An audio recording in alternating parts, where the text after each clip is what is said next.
Assalamualaikum warahmatullahi wabarakatuh. Bismillahirrahmanirrahim. Alhamdulillahi rabbil alamin.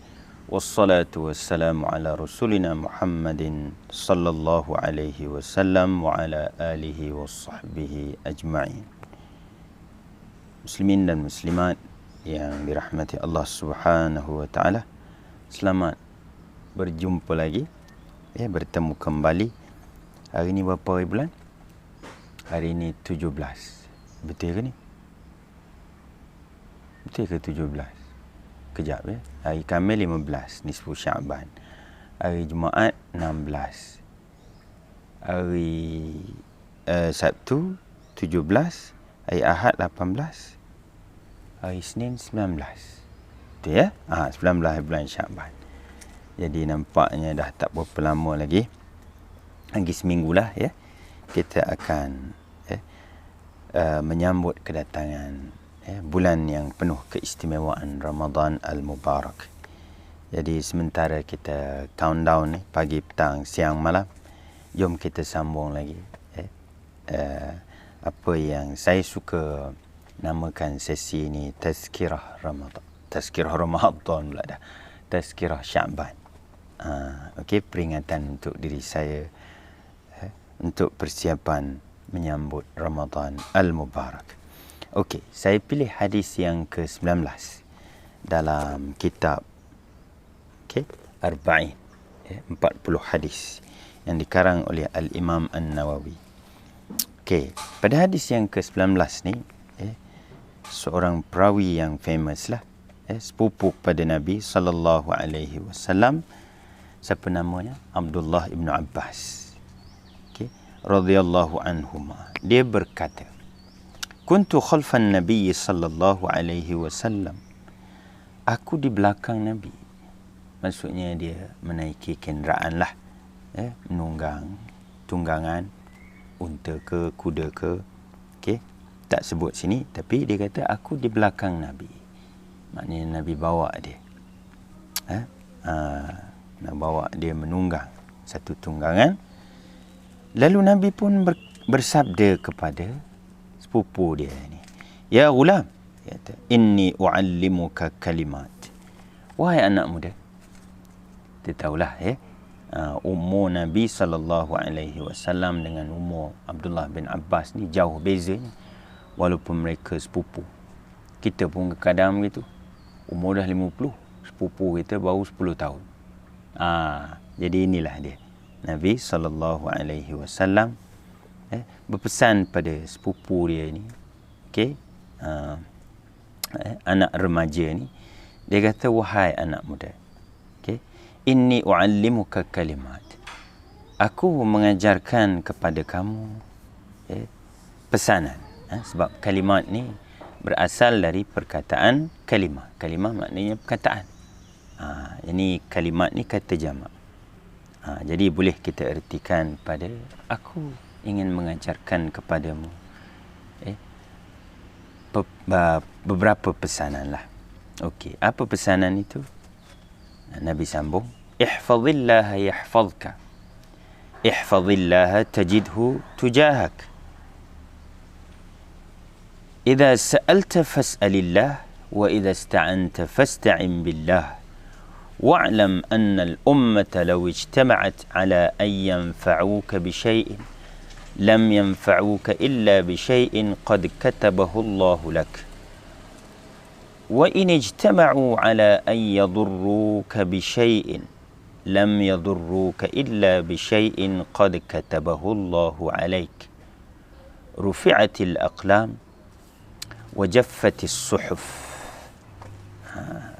Hadis ini diriwayatkan oleh Imam At-Tirmidzi, dan Imam At-Tirmidzi meletakkan standard hadis ni hasan sahih. Sebelum kita pergi kepada penjelasan, kita tengok dulu siapa tadi dah kabur kan, siapa Abdullah bin Abbas ni. Cuma pengarang kitab ni dia jelaskan lagi. Abdullah bin Abbas dia kata, wulida qabla al-hijrah, dilahirkan sebelum hijrah Nabi sallallahu alaihi wasallam. bi thalasi sinin, dia kata. 3 tahun sebelum hijrah Nabi sallallahu alaihi wasallam dia berhijrah. Okey. 3 tahun sebelum hijrah Nabi dia berhijrah pula. Okey. Buat pembetulan. 3 tahun sebelum hijrah Nabi sallallahu alaihi wasallam dia dilahirkan. Okey, di Makkah Al-Mukarramah. Wa hannakahu. Maksud hannakahu, Nabi mentahnikkan dia. Kita tahu kan bila bayi dilahirkan sunnahnya kita tahnikkan. Jadi Nabi yang melakukan tadilah tahnik tadi kepadanya. Dan dalam riwayat ni Nabi berdoa, Allahumma faqihhu fid din wa 'allimhu ta'wil. Ya Allah, pandaikan dia dalam perkara agama dan ajarkan kepadanya ta'wil, pengertian yang mendalam tentang Al-Quranul Karim. Dan begitu juga Ibn Abbas menyatakan hadis ni, yang mana dia cerita daripada bapa dia. Siapa bapa dia? Al-Abbas lah, bapa saudara Nabi. Jadi apa katanya? Dhammani an-nabiy sallallahu alaihi wasallam ila sadrihi wa qala Allahumma 'allimhu al-hikmah. Nabi peluk aku di dada dia, lepas tu Nabi doa, ya Allah, ajarkan kepadanya hikmah. Masya Allah. Bayangkan kita ataupun anak kita didakap oleh Nabi sallallahu alaihi wasallam dan didoakan begitu. Okey. Baik. Jadi kalau begitu kita tengok, sebab masa pun ialah nama tazkirah ya. Jadi tidaklah begitu mengambil masa begitu lama. Jadi kita tengok apa isi hadis ni dan apa pengajaran yang kita boleh dapat. Yang Nabi pesan pada sepupunya tadi ni. Jadi kata Nabi, peliharalah Allah. Nescaya Allah akan memeliharamu. Jadi maksudnya, macam mana nak pelihara, nak jaga Allah?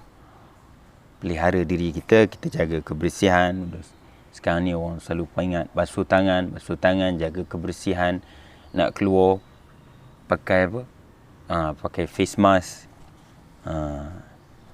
Dan itu cara kita memelihara diri kita. Pelihara Allah, yakni memelihara syariah Allah, peraturan-peraturan yang ditetapkan oleh Allah. Kita keluar, kita pakai pakaian menutup aurat, ikutlah jubah ke, t-shirt ke, kemeja ke, apa ke, yang penting muslimin dan muslimat tutup auratmu. Itulah antara pengertian kita memelihara Allah, memelihara peraturan syariat yang ditetapkan oleh Allah. Nescaya Allah akan memeliharamu.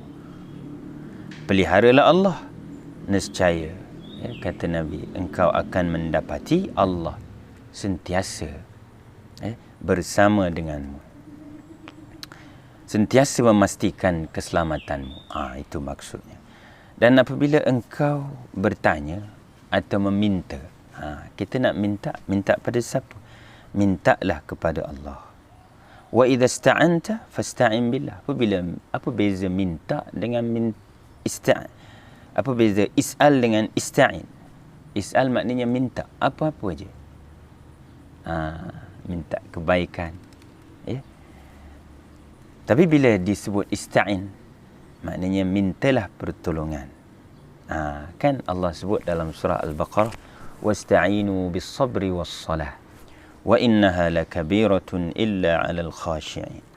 Mintalah pertolongan pada Allah dengan bersabar dan mengerjakan salat. Jadi di sini Nabi pesan pada sepupu dia, apabila engkau meminta pertolongan, mintalah pertolongan kepada Allah. Lalu Nabi pun menyambung lagi, wa'lam, ketahuilah sesungguhnya umat ini, nation kita kata, kan? Kita ada United Nation, PBB, Pertubuhan Bangsa-Bangsa Bersatu. Okey. Kita ada WHO, World Health Organization, Pertubuhan Kesihatan Sedunia. Dalam keadaan ujian yang kita hadapi ni, COVID-19 ni, kan, masing-masing berusaha keras untuk mencari solusi. Jadi dalam pesan Nabi ni, Nabi kata, ketahuilah sekiranya seluruh umat berhimpun untuk memberikan manfaat, nescaya tidak akan mampu seluruh umat untuk memberikan manfaat kepadamu, melainkan manfaat itu telah pun ditentukan, ditetapkan oleh Allah. Sebaliknya, sekiranya seluruh umat ini, seluruh manusia berhimpun untuk memberikan mudarat, nescaya mereka tidak akan mampu berbuat demikian. Kita diancam musuh, kita pun dalam ketakutan, kerana musuh mengancam untuk menyerang. Musuh sudah di depan muka kita, di depan pintu rumah kita. Inna lillahi wa inna ilaihi raji'un. Jadi Allah, Nabi sallallahu alaihi wasallam, Rasulullah sebut kepada sepupunya ini, yang menjadi pegangan, menjadi panduan untuk kita. Sekiranya seluruh manusia di dunia ini telah berpakat untuk mendatangkan kemudaratan kepadamu, itu tidak akan berlaku. Yakni mereka tidak akan mampu melakukan apa-apa kemudaratan, melainkan sesuatu, yakni kemudaratan itu telah pun ditentukan oleh Allah Subhanahu wa ta'ala ke atasmu. Dan Nabi pun menutup hadis ini, pesanan ini, dengan rufi'atil aqlam wa jaffatis suhuf. Artinya Allah dah tetapkan dalam qada dan qadar. Kita mengaji ilmu aqidah, ilmu iman, ilmu tauhid, maka di sinilah beriman pada qada dan qadar Allah Subhanahu wa ta'ala. Sesuatu yang telah pun ditentukan, ditetapkan oleh Allah Azza wa Jalla. Okey. Jadi saya suka nak buat konklusi lah, kan, apa yang boleh kita ambil daripada pesan Nabi sallallahu alaihi wasallam. Saya yakin kita semua dah pun belajar hadis ini. Saya tengok dalam jadual kuliah di masjid di surau memang ada hadis 40, dan begitu juga pengajian hadis dari kitab-kitab yang lain. Cuma di penghujung ni, kesimpulan yang boleh kita buat adalah bagaimana Nabi sallallahu alaihi wasallam sentiasa grab the opportunity, mengambil peluang untuk menyampaikan pendidikan, mula daripada yang tua sampailah kepada anak muda, sampai kepada anak kecil. Jadi kan ada hadis tu yang Nabi kata, Nabi tegur, ya ghulam samillah, wahai anak muda, bacalah bismillah sebelum makan. Wa kul biyaminik, dan makanlah dengan tangan kanan kamu. Wa kul mimma yalik, dan makanlah makanan yang dekat, jangan dijangkau, kan? Itu adab, proses tarbiyah. Jadi begitulah di sini, kan kita kata apalah, kan, pergilah masuk kelas ke, duduk depan. Tak, Nabi ambil peluang. Udah dia rapat dengan sepupu dia ni, masa itulah dia sampaikan satu pengajaran yang mendalam, yang bukan saja untuk anak muda ni tadi, Abdullah bin Abbas radhiyallahu anhuma, tapi juga untuk sekalian umatnya. Begitulah sayangnya Nabi sallallahu alaihi wasallam pada umatnya ni, pada seluruh peringkat usia, tua, muda, besar dan kecil, sentiasa mendapat perhatian, tarbiyah, pendidikan dari Nabi sallallahu alaihi wasallam. Sekali lagi, saya mengucapkan jazakumullahu khairan katsira atas kesudian tuan-tuan, puan-puan muslimin dan muslimat, saudara-saudariku, meluangkan masa untuk mendengar sembang-sembang atau tazkirah Sya'ban ini.